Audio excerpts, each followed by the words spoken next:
Assalamualaikum warahmatullahi wabarakatuh. Kembali bersama saya Now Imah Now on Never. Kita masuk ke surah Al-Qasas. Kita bahas kembali happy inspirasi Qurani. Dari segi inspirasi, semangat, motivasi Qurani. Semoga dengan inspirasi Qurani ini kita menjadi lebih dekat dengan ilahi. Dan yang pasti kita menjadi lebih spiritual lagi insyaallah ya. Surah Al-Qasas surah ke-28. Kita masuk ke ayat 77. Bismillahirrahmanirrahim. Wabtaghi, dan carilah fima, pada apa, ataka, yang Allah berikan kepadamu, atakallah, yang Allah berikan kepadamu, ad-dar, kampung, al-akhirah, akhirat. Jadi perintah yang pertama adalah kita disuruh cari apa? Cari akhirat.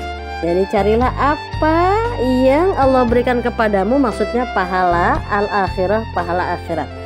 Jadi nomor satu anjurannya adalah nyari akhirat. Akhirat dulu yang dicari.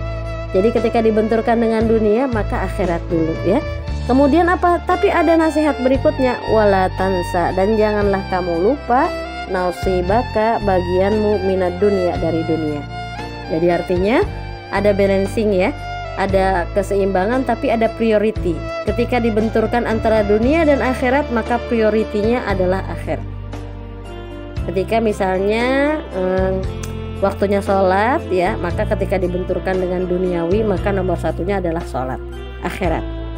Ketika dibenturkan antara kebutuhan dunia, misalnya membeli sesuatu kesenangan duniawi dengan membantu yang membutuhkan, maka yang kita utamakan adalah akhirat. Paham ya insyaallah ya. Jadi dari situ kita bisa lihat bagaimana aturan main dalam Al-Quran itu menganjurkan kepada kita tentang skala prioritas. Memprioritaskan akhirat dibandingkan dunia bukan berarti melupakan dunia, tapi menomorduakan dunia. Nomor satunya akhirat, kemudian apa? Tapi tidak melupakan dunia. Wala tansa nasibaka minad dunya, tapi jangan kau lupakan bagianmu dari dunia. Wa ahsin, dan berbuat baiklah, kama, sebagaimana ahsanallah, Allah telah berbuat baik, ilaika, kepadamu. Nah ya, jadi nasihat yang pertama kita disuruh cari pahala akhirat, nomor satu.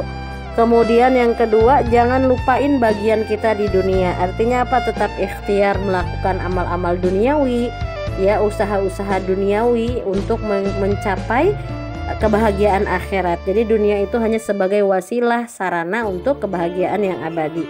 Kemudian yang ketiga apa? Perintah selanjutnya adalah kita disuruh berbuat baik seperti apa? Kama ahsanallahu ilaika, sebagaimana Allah telah berbuat baik kepadamu. Jadi artinya apa ya? Coba deh. Allah tuh ngasih rizki sama orang yang beriman dan orang gak beriman. Allah tuh ngasih nafas kepada semua yang hidup, mau tumbuhan, binatang, mau dia sholat, gak sholat, tetap Allah kasih nafas.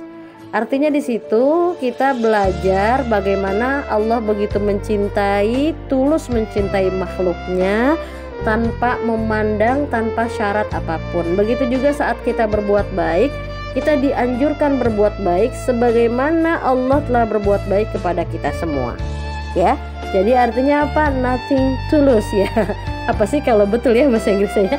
Jadi ya pokoknya pure aja lah, pure aja, membantu ya, membantu mencari ridha Allah gitu ya, tidak mencari yang lain, betul-betul apa kalau bahasanya cintanya tanpa syarat, nggak ada syarat apapun, mau dia kecil, mau dia besar, mau dia kaya, mau dia miskin, mau dia soleh, mau dia enggak, tetap berusaha mencintai siapapun, menyayangi siapapun tanpa syarat, sebagaimana Allah memberikan nafas gratis kepada semua makhluknya, sebagaimana Allah memberikan rezeki kepada semua makhluknya tanpa syarat. Maka seharusnya begitupun kita menduplikasi kebaikan yang sudah Allah berikan kepada kita semua. Oke ya. Kemudian apa? Anjuran selanjutnya. Nah, jadi anjuran yang pertama tadi apa? Untuk mendahulukan akhirat, mencari pahala akhirat. Kemudian yang kedua, jangan lupakan dunia, tetap ikhtiar duniawi. Kemudian yang ketiga apa? Yang ketiga berbuat baik sebagaimana Allah telah berbuat baik kepada kita, berbuat baik tanpa syarat.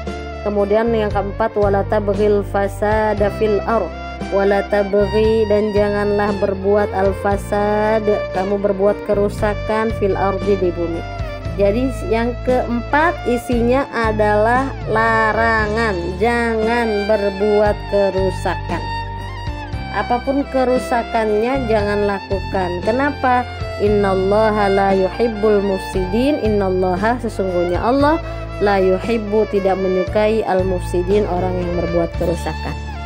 Kerusakan apapun itu ya, dari mulai misalnya kerusakan fisika, kejiwaan kah, mentalitika, emosika, perasaan kah, apapun yang merusak itu sebaiknya dijauhi. Termasuk kalau di hadisnya dikatakan la yadkhulul jannah qati'ur rahim, tidak masuk surga orang yang memutuskan tali silaturahim ya. Memutuskan tali silaturahim juga sama gitu ya, harusnya menyambung bukan merusak ya kan, memperbaiki. Apapun yang rusak diperbaiki, jangan kebalikannya gitu ya, udah baik dirusak ya. Justru kita memperbaiki setiap yang rusak. Kenapa? Karena Allah tidak menyukai orang yang berbuat kerusakan. Apapun itu, kerusakan di bumi kah, seperti kalau sekarang tuh banyak yang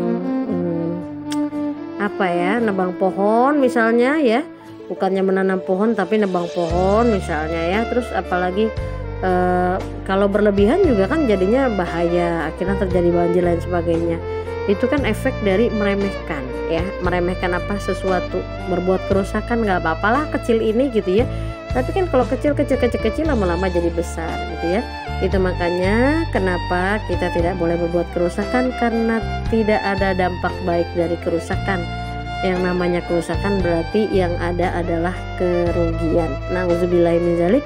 Semoga Allah Subhanahu wa taala membimbing kita, memberikan kita petunjuk untuk senantiasa mudah melakukan amal apapun yang diperintahkan Allah, dan senantiasa Allah menjaga kita dari hal-hal yang Allah tidak ridhoi. Amin Allahumma amin.